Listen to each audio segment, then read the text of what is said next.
Tony Lillis était un jeune chanteur de R&B qui suivait le sentier de plusieurs musiciens aspirants. J'ai déménagé d'Orlando, en Floride, à Los Angeles, cherchant à chanter le R&B. Les rêves de Tony de devenir une star ne se matérialisaient pas. Donc, il se tourna vers Dieu pour de l'aide. J'ai commencé à prier dès ce moment. Je me suis dit, quelque chose doit arriver. Je sais, Dieu, que si tu es vrai, tu viendras m'aider à m'en sortir. J'ai donné ma vie à Christ dès cet instant. Ma vie a changé de direction. Je veux faire du gospel. Tony commença une nouvelle carrière comme chanteur gospel. Il pensait que sa vie était sur le bon chemin, et cela jusqu'au soir où il alla chercher son épouse. Je suis allé chercher mon épouse. Je me suis rappelé de l'endroit où elle travaillait, des coups de feu en arrière de moi. La première balle frappa ma jambe à la cuisse et je me suis tourné pour courir. En me balle frappèrent ma jambe. Je suis tombé à côté de ma voiture et soudainement un autre jeune homme de l'auto a tiré sur moi.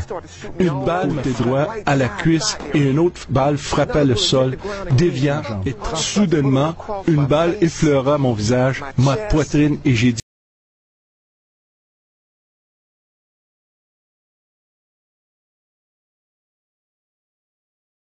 c'est assez au nom de Jésus! Un jeune homme se tenait derrière un arbre et il avait une arme pointée vers ma tête.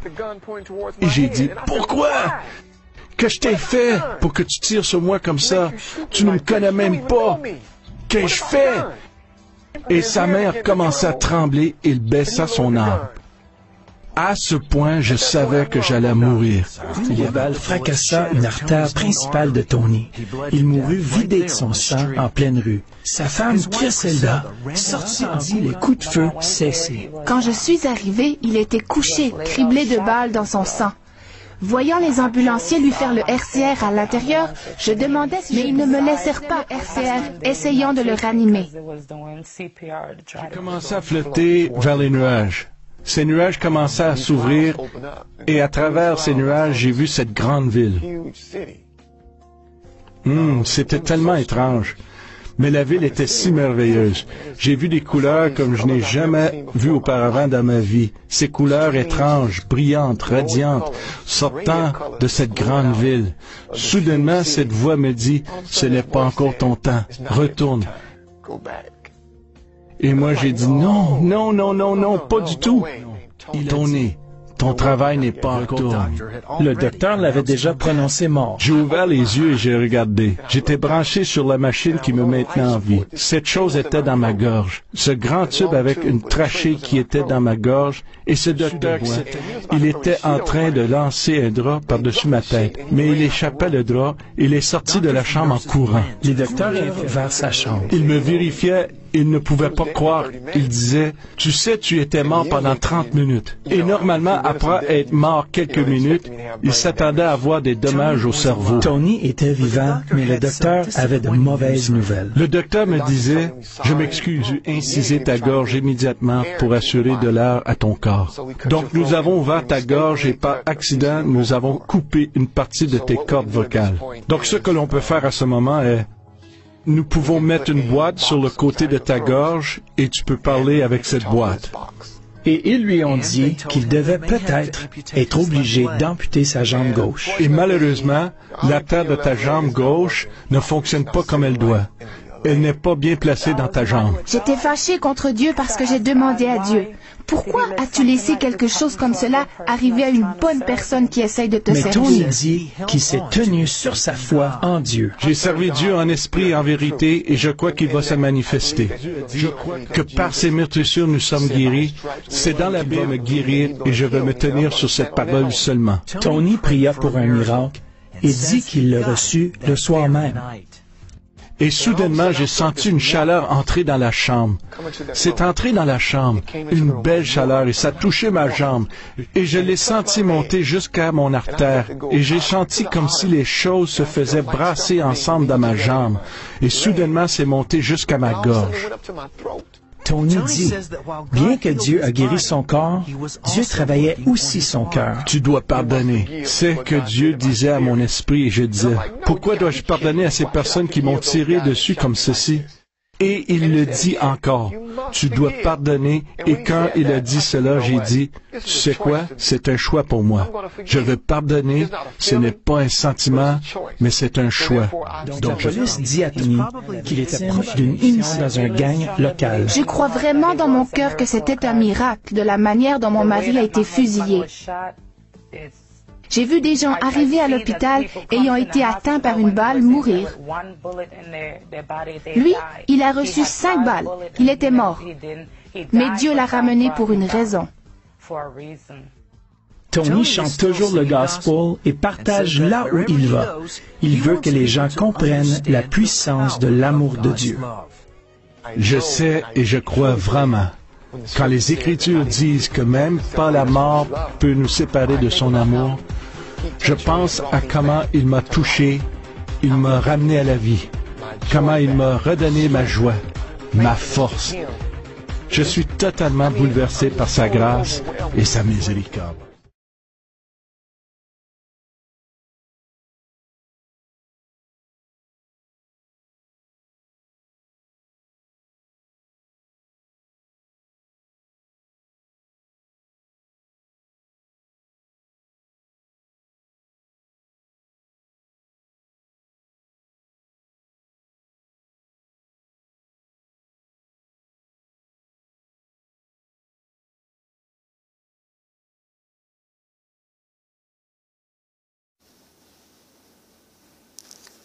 Mes bien-aimés dans le Seigneur, je vous bénis dans le nom puissant du Seigneur Yeshua HaMashiach.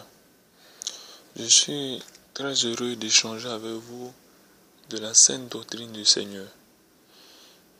Et soyez véritablement bénis pour ce que vous comprenez, aussi pour ce que vous ne comprenez pas. Car le Seigneur a permis que nous n'ayons pas le même niveau de foi, mais tout concourt au bien de ceux qui aiment Dieu. Aujourd'hui, je vais vous donner l'enseignement qu'il ne faudrait pas dire que la terre soit légère à un homme ou à une femme, en tout cas à quelqu'un qui est décédé. C'est une véritable abomination devant l'Éternel. Nous allons certainement commencer par une recherche.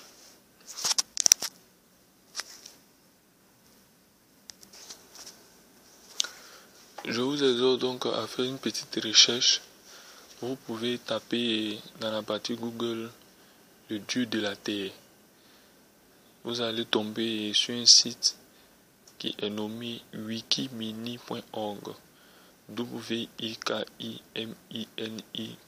wikimini.org.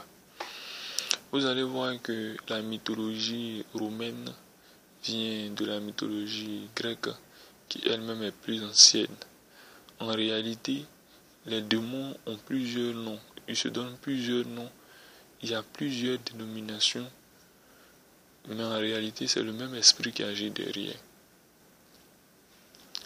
Au niveau de la terre, vous allez voir que la déesse de la terre dans la mythologie romaine s'appelle Thyra dans la mythologie grecque. Et vous allez voir qu'elle aura d'autres noms dans d'autres mythologies. Jusqu'à notre ère, il y a d'autres expressions. Cette déesse-là est la déesse de la terre. Selon la mythologie, elle est la femme d'Uranos, mère de Chronos, et grand-mère de Zeus, de Héra, de Poséidon et de Hadès. Hadès, je crois qu'il est le dieu des enfers. Tout ça, nous savons que toutes ces mythologies-là, il s'agit des démons. Et hier, nous avons vu qu'il ne fallait pas dire bonne chance à véritablement un homme. Parce que c'est le dieu Hermès qui est en fait un démon qui est derrière cette expression. Et c'est souhaiter une malédiction à son frère que de lui dire bonne chance. C'est le mettre sous le couvert de la malédiction. Mais nous avons déjà développé ce sujet. Aujourd'hui, nous sommes sur le sujet qu'il ne faut pas dire que la terre soit légère à un homme ou alors regarder dans le ciel.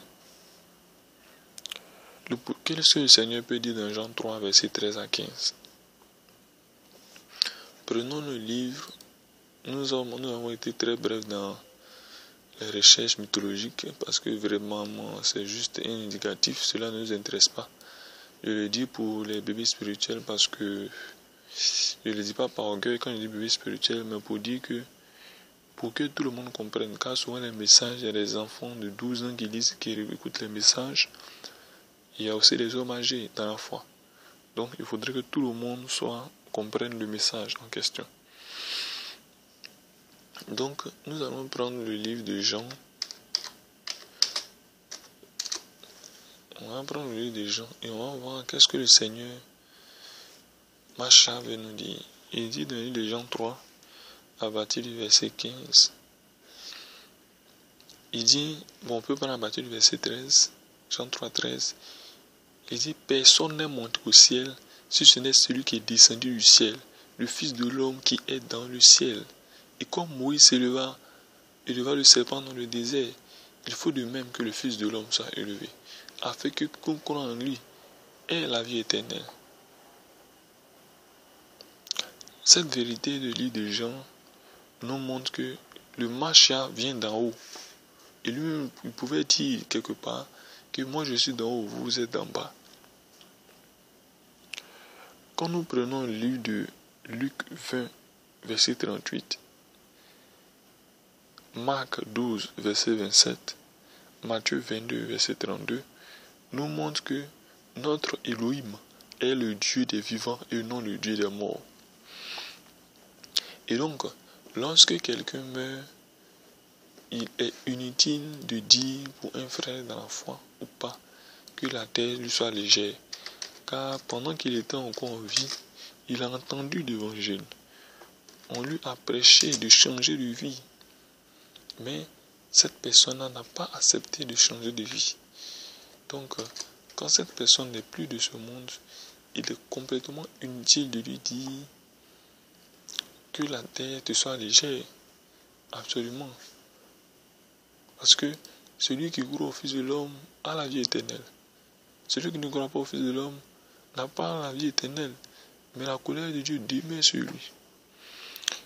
Prenons le livre de Romains 10, verset 6, qui est véritablement un verset, un livre très important dans notre recherche. Ce livre-là nous dit que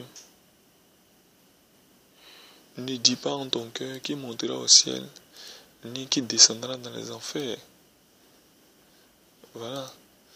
C'est une question inutile qui tracasse la tête, mais qui ne permet pas véritablement d'être épanoui. Nous avons tous des parents que nous avons perdus au fil du temps. Mais est-ce que nous devons nous poser cette question-là? Ce serait une véritable torture pour notre esprit.